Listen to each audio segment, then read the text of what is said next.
नमस्कार दोस्तों, आज हमारी क्लास का 5वां दिन है। कल हमने पास्ट सिंपल पढ़ा था, आज हम फ्यूचर सिंपल पढ़ने जा रहे हैं। फ्यूचर सिंपल, फ्यूचर मतलब हम भविष्य की बात करेंगे, उसमें भी सिंपल सेंटेंसेस बनेंगे। फ्यूचर सिंपल का मतलब क्या है कि दोबारा से एक्शन नहीं होगा, इसमें कोई भी एक्शन नहीं। इसमें किसी या तो इंसान की बात की जाएगी या इंसान की क्वालिटी की बात की जाएगी, या वो कहाँ है या होगा उसकी बात होगी। ठीक, कोई दिक्कत नहीं। किसी भी सेंटेंस को फ्रेम करने के लिए स्ट्रक्चर की ज़रूरत है। स्ट्रक्चर में वही सबसे पहले हम अफर्मेटिव देखेंगे। अफर्मेटिव मतलब पॉजिटिव सेंटेंस। पॉजिटिव सेंटेंस की शुरुआत सबसे पहले सब्जेक्ट से होती है, ठीक, जिसके बारे में बात की जा रही है। उसके बाद हेल्पिंग वर्ब, ठीक, हेल्पिंग वर्ब हम विल मान के विल लेंगे। उसके बाद आपको क्या लगाना है, बी, और उसके बाद क्या लगाना है, नाउन या फिर एडजेक्टिव। दूसरा, जब हम नेगेटिव बनाते हैं तब क्या होता है,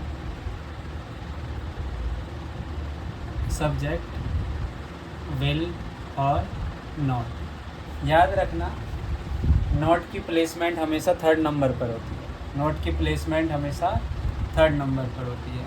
फिर उसके बाद बी, और फिर आया आपका नाउन, और वापस वो एडजेक्टिव और फुल स्टॉप फुल स्टॉप। जब हम क्वेश्चन क्रिएट करेंगे, मतलब हेल्पिंग वर्ब से जब हमारा क्वेश्चन स्टार्ट होगा, जिसे हम इंटेरोगेटिव बोलते हैं, इंटेरोगेटिव सेंटेंस, तो पहले आपकी आएगी विल, फिर आपका सब्जेक्ट, फिर उसके बाद नॉट है तो लगाएंगे, वरना नहीं लगाएंगे सेंटेंस में, बी, और फिर नाउन और एडजेक्टिव, और उसके बाद क्वेश्चन मार्क। अब आपको पता चल गया हेल्पिंग वर्ब हम सिर्फ क्या इस्तेमाल करेंगे, फ़िलहाल विल। क्या इस्तेमाल करेंगे, ओनली विल। तो सभी सब्जेक्ट के साथ विल आएगा, ठीक, वेरी गुड। अगर हम सेंटेंस की बात करें,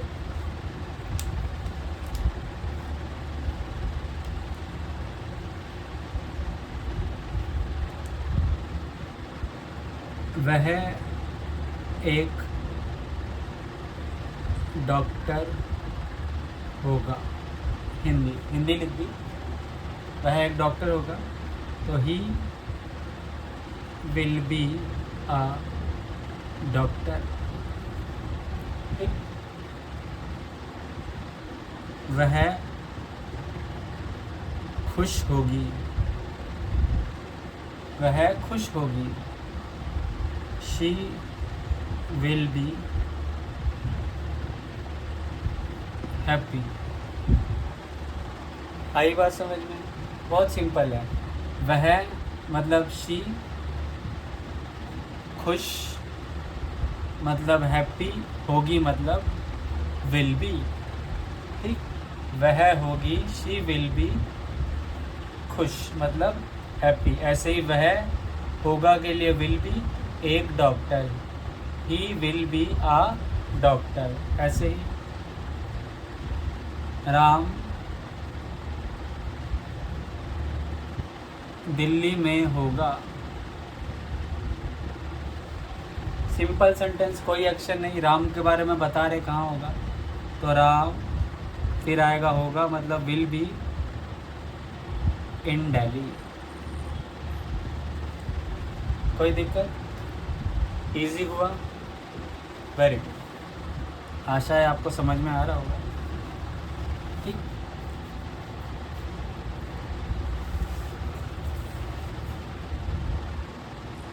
सुनीता घर पर होगी, तो सुनीता होगी विल बी कहाँ, घर पर, एट होम। सिंपल है, इजी है। आशा है आपको ये समझ में आया होगा। मैं छोटी छोटी वीडियो इसलिए बना रहा हूँ ताकि ज़्यादा बोरियत ना हो और आप आसानी से इसे समझ सकें, ठीक।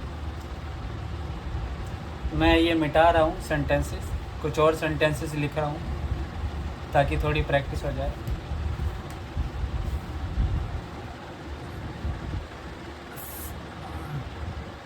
फ़ोन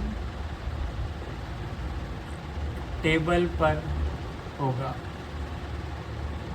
हम अक्सर बोलते हैं फ़ोन टेबल पर होगा, तो phone will be on table.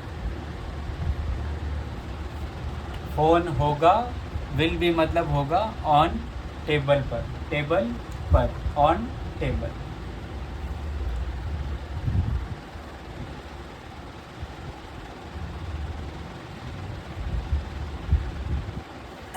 रानी उदास होगी, रानी उदास होगी, तो रानी होगी को हम क्या बोलेंगे, विल बी सैड।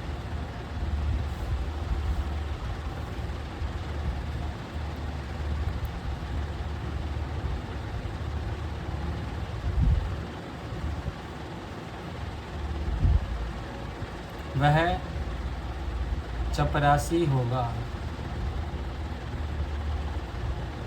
तो ही होगा हो आपका will be a peon, he will be a peon. Easy.